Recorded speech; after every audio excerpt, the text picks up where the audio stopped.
Downtown Battle Creek is welcoming a new food co-op to help improve local economy and food resources. Good afternoon, ladies and gentlemen. I'm News 8 digital anchor Luke Laster here from the Wood TV Live Desk. Joining me this afternoon is Jeremy Andrews. He's the founder of Sprout BC. Jeremy, good afternoon to you. Hey, good afternoon. So as we get rolling here, tell me a little bit about Sprout BC and what you have cooking there in downtown Battle Creek. Well, Sprout BC started about a decade ago. We started working with community gardeners, helped about 36 community gardens get started. We went on to build an urban farm, 2-acre urban farm in the middle of the Washington Heights neighborhood, which is now fully owned and operated by a young man who was an intern at that farm. And it's now called Sunlight Gardens. So that's cool. I feel like it's cool that we birthed a for-profit enterprise out of some of our work, and now we operate a virtual farmers market called Sprout Box online, and we've done that for a couple of years, working with local farmer and food entrepreneurs to help them market their products, get more local products into our community. I feel like we've been a local food system trailblazer in Battle Creek, and definitely a key player in the region. And now we are building a cooperative in downtown Battle Creek. So why do something like this? What sparked the idea? I can say that about 20 years ago, I came home from working in Europe and got a job at the East Lansing Food Cooperative. And I didn't know anything about cooperatives. I worked there as a cheese buyer, deli manager, dairy manager, and then I returned home to Battle Creek a couple of years later, and I felt a huge lack of food and community in Battle Creek, and I personally wanted the feeling of what a co-op provided for me in Lansing here in Battle Creek, community and food kind of collision. And so for the past decade, that's been one of my dreams, but it also was the dream of from our first community engagement forum back in 2010. We had over 100 community members on a snowy Wednesday get together to talk about what they wanted in their local food system. And some of those things I already mentioned that we have accomplished. Food cooperative is one of those that we have not yet. So it's kind of last on a list of targeted goals that the community had created with us 10 years ago. And here we are kind of launching, well, the first cooperative business in Battle Creek since the 80s, first cooperatively owned business. And I think our community is ripe for this kind of enterprise, one that is owned by the community, by its members, by its workers, by its producers. Cooperative businesses, I think, provide an opportunity for equalizing the enterprise entrepreneurial ecosystem, if you will. Can you explain how co-ops work? Well, there are a lot of different kinds of co-ops, and I am by no means an expert, but I'll tell you what I know is that cooperatives are, so there are these 7 international principles of cooperative business, and I don't even have them all memorized, but some of them that stick out to me are that they are 100% member-owned through economic participation. That means members pay to be a member, and they participate in the economy of the operation. So in this case, it's a retail food operation, so they would be perhaps the purchasers and the consumers. You can also have producer cooperatives and worker cooperatives, and you can combine them into a multi-stakeholder cooperative, which we may end up doing, where workers, producers, and consumers all own a piece of the product. So I won't own it. I don't own it currently. It's owned by the community of members. We have 154 members right now that have already paid their lifetime membership to help bring this forth, to help birth this cooperative for our community. Another part of cooperatives are that they're kind of democratic with a small d. Don't get that confused with Democrats versus Republicans. The word democratic has existed long before. That means that each one member gets one vote. So every member that owns a share of the cooperative gets a vote for the board of directors who run and operate the entire cooperative business. And so the board of directors hires general manager, who then hires employees, and they kind of determine the direction and the economic fiscal responsibility of the organization. Can you explain membership then in that case? So fees, how to sign up for it, if there's an application process, things along those lines. Yes, if you go to sproutbc.com or sproutbc.org or join Sproutbox, anywhere on our website, you can search Sprout Co-op, and it should show up regionally. We've got pretty good SEO. And you will find information about our cooperative and information about a membership. Currently, we have two options. We have a lifetime membership, and that just means that you join either as an individual or a family or a group of people. A lifetime membership is $200. And what that, anybody can shop in a cooperative, I should have mentioned previously. So while members own it, it's just like any other market or deli or store. Anybody can come in and buy things, and all of the prices are the same. While there might be some member benefits and discounts on certain things, and there might be certain sales or certain opportunities where members get a better price than others, for the most part, members are kind of considered the investors in the store. Eventually, we would like to, and a lot of cooperatives would like to also provide a patronage dividend. And so what that means is that as you shop, based on your shopping through your membership number, whether you're an individual that just shops or your whole family shops there, your account will get a patronage dividend based on how often you shop. And so that will depend on future profitability after paying off any loans that we might accrue to make this happen.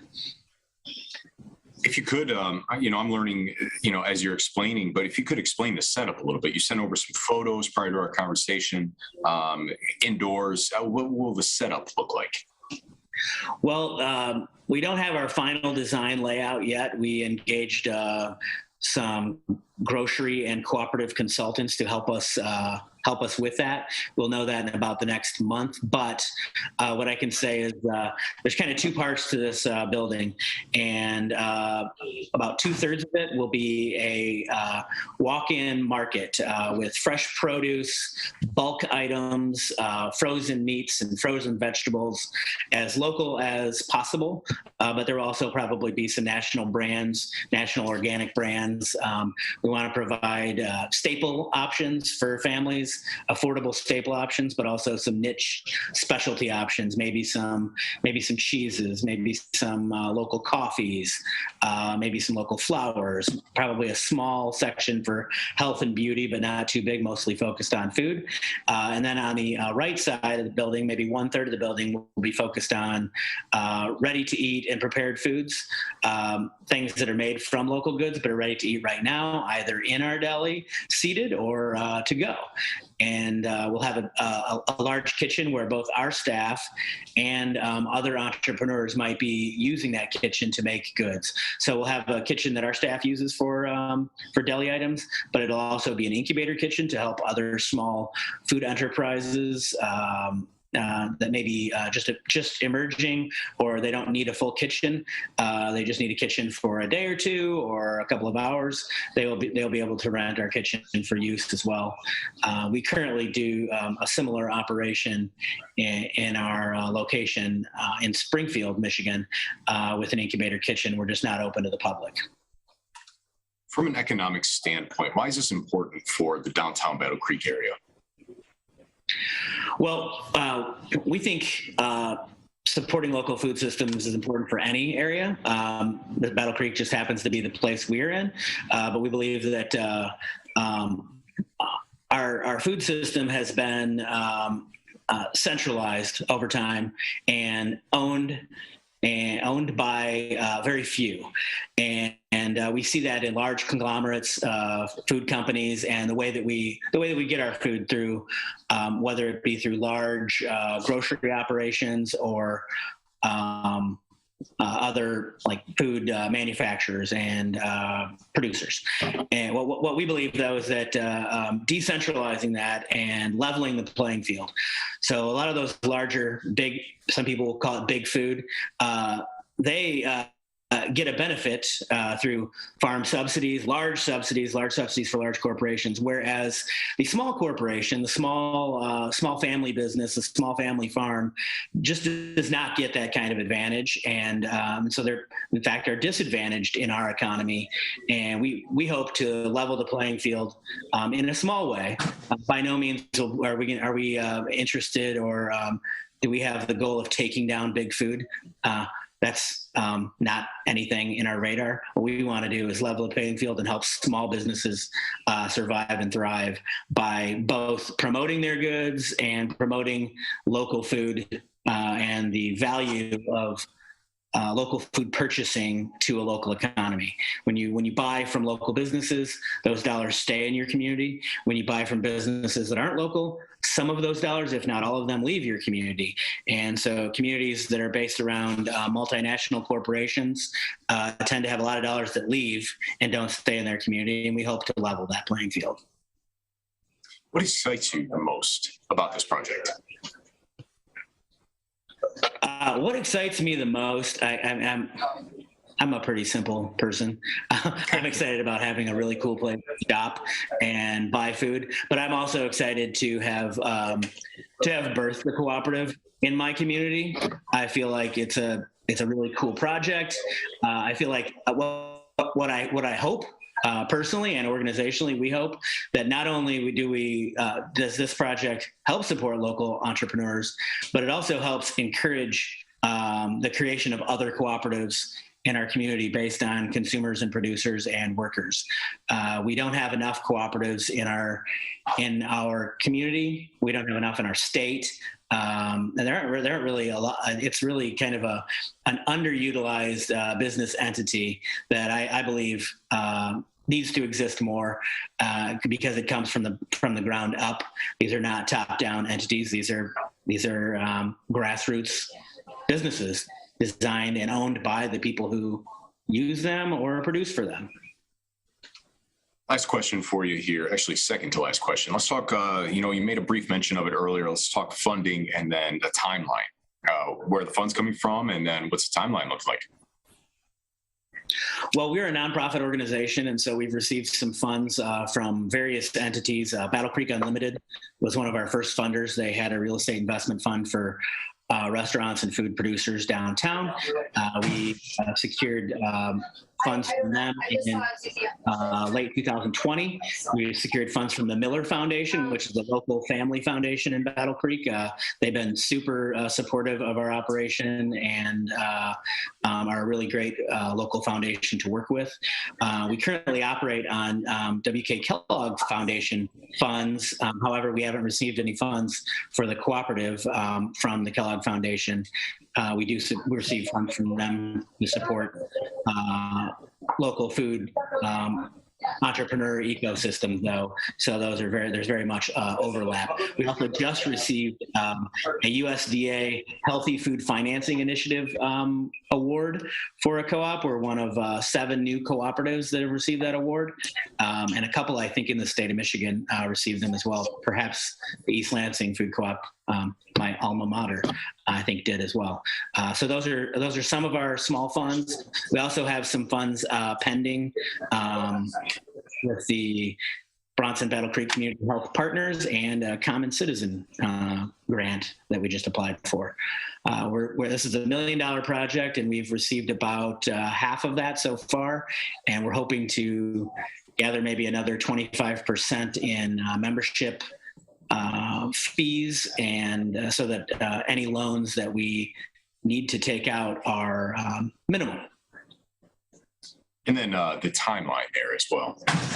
Well, I'm reluctant to state a firm timeline, not advisable for many of our consultants. We're hoping for about early summer of 2023, with construction delays that are still ongoing due to COVID and other things.